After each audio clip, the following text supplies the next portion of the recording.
Another still English red wine today. I know this seems a little bit off topic for this channel, but don't really know where else to put these. That recent couple of bottles, there was a Gusbourne Pinot Noir and a Davenport Diamond Fields Pinot Noir the other day. They sort of revived my interest in this whole category of wine, which I was a lot more keen on a couple of years ago, a few years ago now.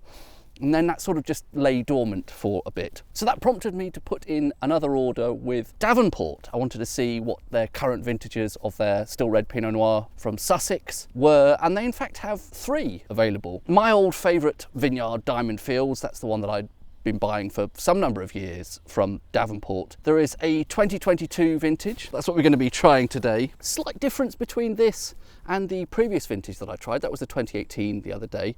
This, the 2022, rather than just straightforward Pinot Noir, this is described as Pinot Noir early. Not entirely sure whether that means it's that grape variety that is in France called Pinot Noir précoce. You may know the word précoce as in precocious, something that ages more quickly, something that is ready more quickly.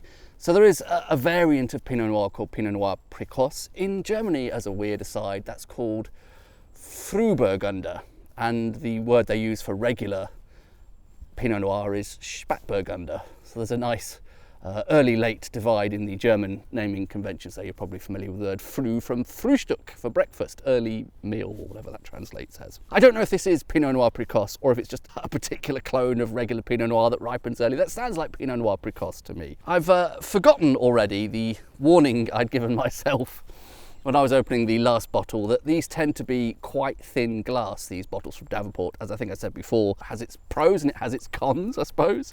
If you, like me, like to take a bottle of wine out on a hike, this will probably save you a few grams. I'm going to really concentrate on this because I really don't want a breakage, particularly not here in the middle of the woods. I should have just brought a corkscrew, really, ideally, but they're just a bit bulky.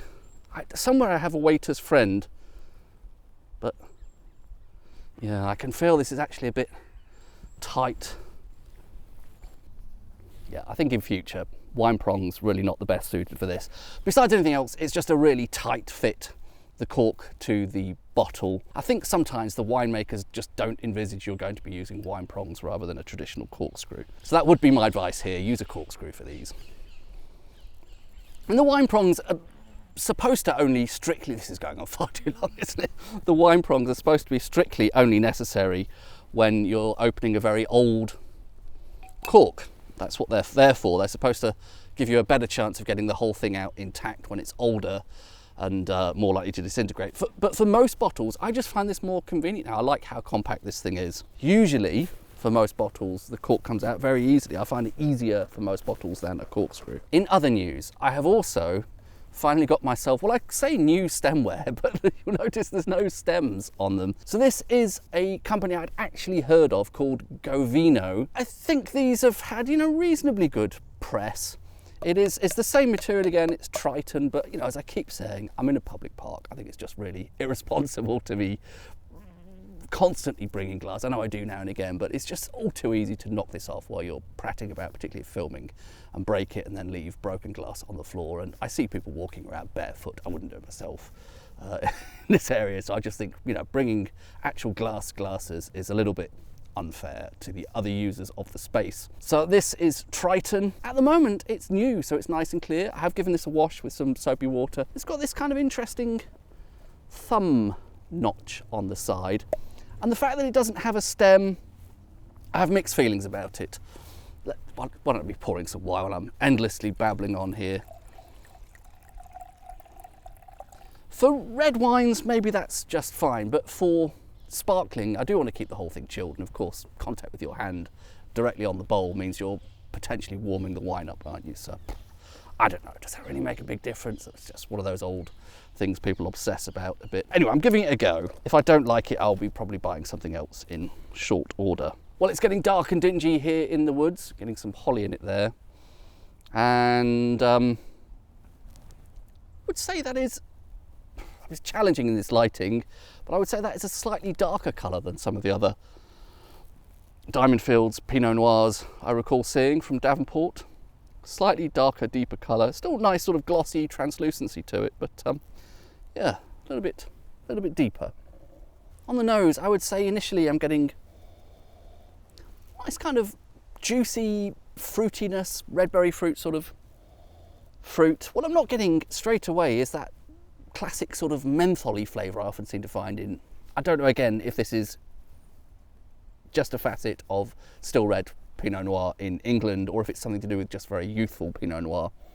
But I often notice this kind of mentholy sort of character. Perhaps I'm mischaracterising that. Not getting that so much here, so I think I'm getting sort of red berry fruit, possibly talking sort of raspberries, maybe a hint of blueberry, maybe a hint of blackcurrant actually. Fruity, juicy, not getting much in the way of tertiary notes, sort of woodiness, tobacco, licorice, none of that really there. It's just fresh, fruity, juicy, and you'd probably expect that for a relatively young wine. This has only been off the vines for 3 years. Presumably being Pinot Noir early, the harvest was relatively early. It's mid-September now, so a lot of English vineyards don't actually harvest until getting into October even, but I imagine this would have been off the vines 3 years ago, probably.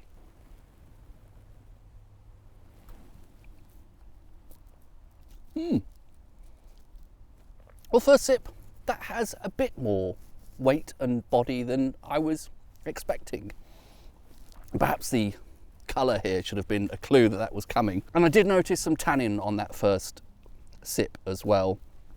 And fruit-wise, a continuation of what I was finding on the nose, but certainly not light and austere, as you might expect for a English red Pinot Noir. Some pretty good fruit expression there on the palate as well. Again, it's relatively youthful, fruity, juicy, but it's not lacking seriousness either. There's a bit of weight, nice amount of body there, and a bit of tannin.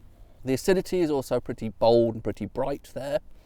It's not Burgundian in style, but then perhaps it's unfair to ever expect that it would be. This is Pinot Noir expressing a different terroir, a different landscape, not Burgundy. Somewhere in Sussex, I think it's possibly the high weald there, is it? The weald rather than the downs. A couple of sips in and I think I'm noticing the acidity more. Really quite on the bold side there. And perhaps that's because this is all sort of fresh and juicy and young. I bought a couple of bottles of this, so perhaps I can give one a chance to age. I often end up just not bothering with that, but in theory, I could try this sometime later and see how it develops.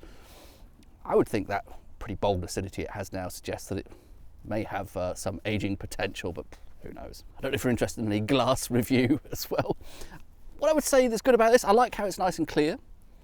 The plastic feels ever so slightly, or the Triton I should say, BPA-free Triton, feels perhaps a tiny bit thicker than the one I was using before, but maybe that's my imagination.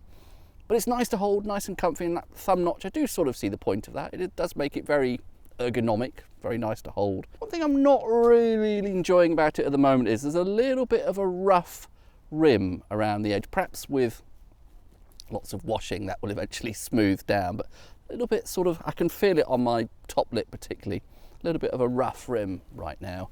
The previous alfresco drinking vessel was smooth around the rim from the outset. So yeah, that's it's all right, and you know there is the benefit of this that it's less easy to topple over. I can put that down on the ground without having to shove it in my boot, and it's pretty stable, whereas of course the ones with the stem are much more prone to spillage, being knocked over as you're faffing about.